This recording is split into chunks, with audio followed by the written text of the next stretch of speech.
Sejarah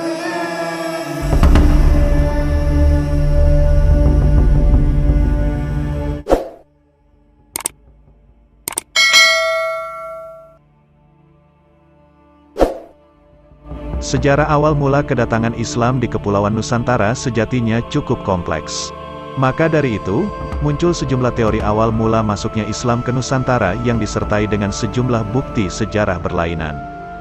Namun, tetap ada benang merah yang menunjukkan titik kesamaan teori-teori tersebut. Pelbagai teori itu mendukung hipotesis bahwa Islam masuk di Kepulauan Nusantara dengan perantara para pedagang Muslim. Hanya saja, ada perbedaan pendapat di kalangan para ahli mengenai pedagang Muslim dari mana yang paling awal menyebarkan ajaran Islam di Nusantara. Selama ini setidaknya lahir 6 teori sejarah awal mula kedatangan Islam di Nusantara. Keenamnya ialah teori Arab, teori Gujarat, teori Persia, teori India, teori Bangladesh, teori Cina. Masing-masing dari teori itu didasari oleh sejumlah bukti mengenai sejarah awal mula kedatangan Islam. Kepulauan Nusantara, hipotesis dari setiap teori tadi terfokus pada asal kawasan imigran yang mendatangi Kepulauan Nusantara sembari membawa ajaran Islam. Berikut ringkasan isi teori-teori tentang awal mula kedatangan Islam di Nusantara. 1. Teori Arab, teori Mekah. Berdasarkan teori Arab, Islam masuk ke Nusantara dengan dibawa oleh pedagang dari Arab sejak abad 7 tahun 600-an M.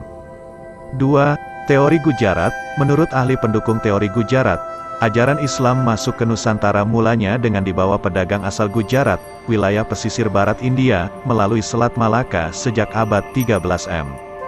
3. Teori Persia, berdasarkan teori Persia, Islam masuk ke Nusantara melalui pedagang asal Persia, terutama para pengikut Syiah, sejak abad 7 M.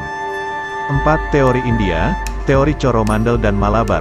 Teori India didasari hipotesisi bahwa agama Islam masuk ke Nusantara melalui para pedagang dari kawasan Coromandel dan Malabar, wilayah di pesisir timur India, sejak abad 13 M. 5. Teori Bangladesh, teori Bengali. Para ahli pendukung teori Bangladesh, teori Bengali, berasumsi bahwa para pemula pendakwah agama Islam di Nusantara berasal dari Bengali, kawasan yang kini menjadi wilayah Bangladesh. 6. Teori Cina. Teori Cina didasari hipotesis bahwa agama Islam masuk ke Nusantara berbarengan dengan migrasi orang-orang Cina ke Sumatera, Palembang. Sejak abad 9 M pengaruh Islam di Cina kala itu sempat menguat pada era dinasti Tang, 618 sampai 905 Masehi. Komunitas Muslim di Tiongkok tumbuh setelah kedatangan Sa'ad bin Abi Waqqas pada masa kekhalifahan Utsman ibn Affan yang berkuasa tahun 644 sampai 656 M, abad 7 M. Bukti sejarah awal mula kedatangan Islam di Indonesia. Sejumlah bukti awal mula kedatangan Islam di Kepulauan Nusantara yang mendasari teori-teori di atas, sebagaimana dijelaskan dalam buku modul Sejarah Indonesia kelas 10, 2020, Atlas Sejarah Indonesia, Sejarah Kebudayaan Islam Indonesia, 2019, dan beberapa sumber lain adalah sebagai berikut. 1. Bukti teori Gujarat, batu nisan Sultan Samudera Pasai Malik As-Saleh, 1297, batu tersebut memiliki kesamaan dengan corak batu nisan yang berada di Cambai, Gujarat. Nisan makam salah satu wali Songo, Maulana Malik Ibrahim, wafat 1419, juga mirip dengan corak batu nisan di Gujarat.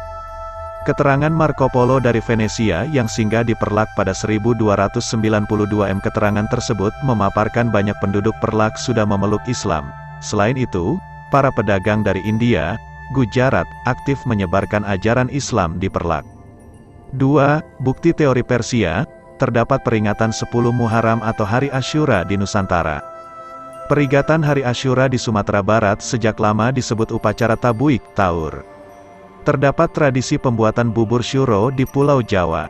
Terdapat kesamaan antara ajaran Sufi Persia dengan ajaran Islam di Nusantara. Terdapat penggunaan istilah Persia untuk mengeja huruf Arab kesamaan seni kaligrafi di beberapa batu nisan.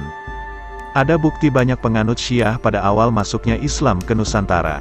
Terdapat perkampungan Leran di Gresik. Di kampung Leran, ada makam Fatimah binti Maimun bin Hibatullah yang berangkat tahun 475 H. 1082 M, dengan nisan berhias kaligrafi Arab bergaya Kufi. kaligrafi Kufi dikenal paling tua di peradaban Islam dan dipopulerkan oleh penduduk Kufah, sebuah kota di Irak.